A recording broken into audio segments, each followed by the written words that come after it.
Okay, this video is on the Cat Headlights 1970-71 Torino electric headlight cover opener. I like it overall. I'm glad I bought it. It cost $419. It's August 2021, so the price may be different if you're looking at it. Go to the website. Everything's included. What I do like about it is I like the wiring. So there's the motor down there.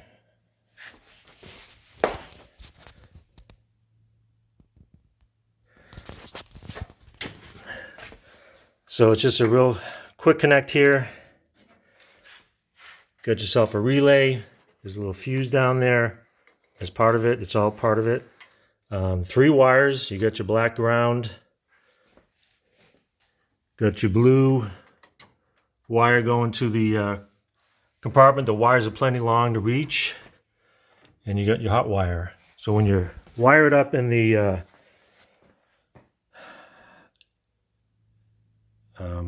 at the light switch in the car, so here's your light switch.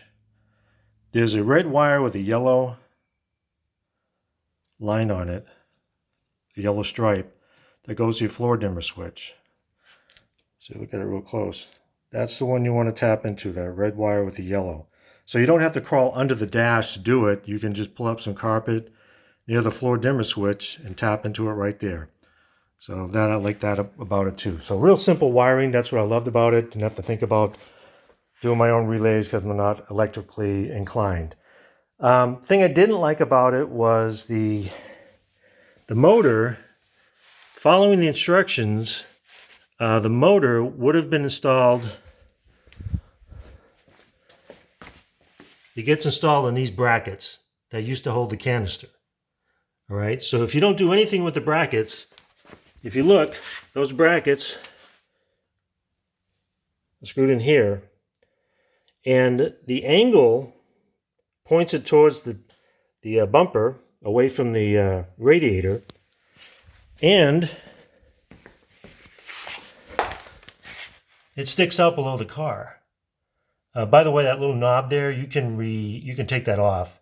So I plan, once I'm done with everything, I'm just going to take that knob off and put it in my glove box. So right now it's about an inch or two below. It was a lot further before and really sticking out, and I didn't like it at all. So what I did was I took the bracket off these and I put it on these, and also it created a situation where it was pointed straight up and down, and brought it an inch off from sticking out. The other part of it was that motor was rubbing against the valance under the car. It was like jammed against it when you installed it correctly. So I don't know if they thought that through or the car they had it differently, but on mine, I had to change this. I changed the bracket, pointing straight up and down, brought it up an inch. Much better situation. One of the other problems with it was on the motor, there's an arm down here that's supposed to be pointed pretty much 6 o'clock. Not exactly, maybe 5:30. And this adjusting rod comes up through the front. And this adjusting rod, the motor goes counterclockwise. So when the adjusting rod at the low point, if it goes counterclockwise, it brings up this, which opens it.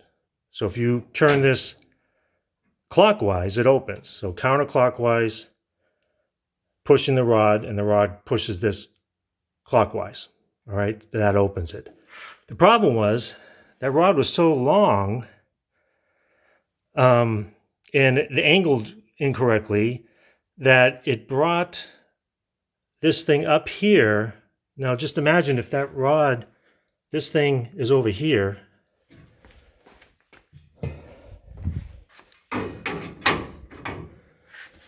And you've got your bracket in there. Well, it's coming up right here where the hood latch comes down. So I made the big mistake of, I just put everything in just by the instructions.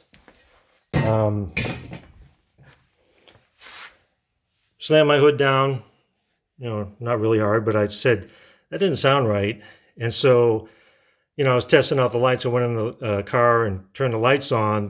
The doors opened, but that rod brought this thing up and jammed into the teeth of the hood latch, which was sticking down there. So then it blew a fuse on the headlight motor. I couldn't get my hood open. It was a fiasco. So I don't know, they just didn't think that through. So what I did was, number one, I changed the position of the motor. Now it's pointed straight up and down on the brackets. It's off. It's an inch higher, not sticking out so much. Also, I took the rods and I rotated it. So instead of this being over here, I put it over here. So what happens is and also changed the bracket. I changed the bracket so it went up to approximately 12 o'clock, maybe 1 o'clock instead of down the bottom. So now it's on this side instead of this side. And when it opens, it pulls this down, not up, because it's going clockwise. The motor's going counterclockwise. So when that goes down, it pulls this down, which brings this clockwise, if that makes sense. So some of this may not make sense at all, but once you've done the instructions, you've messed around with this, it's going to make sense. One of the things I had to do, even though I had repositioned everything and it worked, this rod was now too long because it was up this high. And so what I did was I cut an inch off it, and then I threaded it deeper so that the eyelets would fit in. So that's an adjustable bushing rod. I don't know what the Heim rod, I think they call it. So now it works great. And I can close my hood and it's not going to be an issue. So how does it work?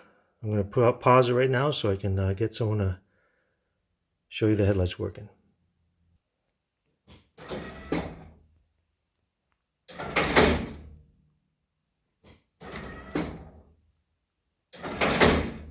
All right, let's look inside.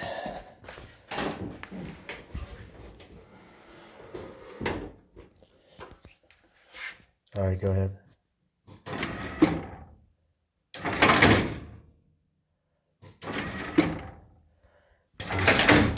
See, the bottom arm rotates completely, but the top arm just goes up and down. I'm missing the bushings. I go here and there, but I've ordered those, so they're on the way. The other thing I don't understand is in the instructions they say to attach the spring a certain way, and I don't even understand why we need the spring anymore, because the spring is meant to just hold the lights open if you don't have power. So the spring I'm just going to take out.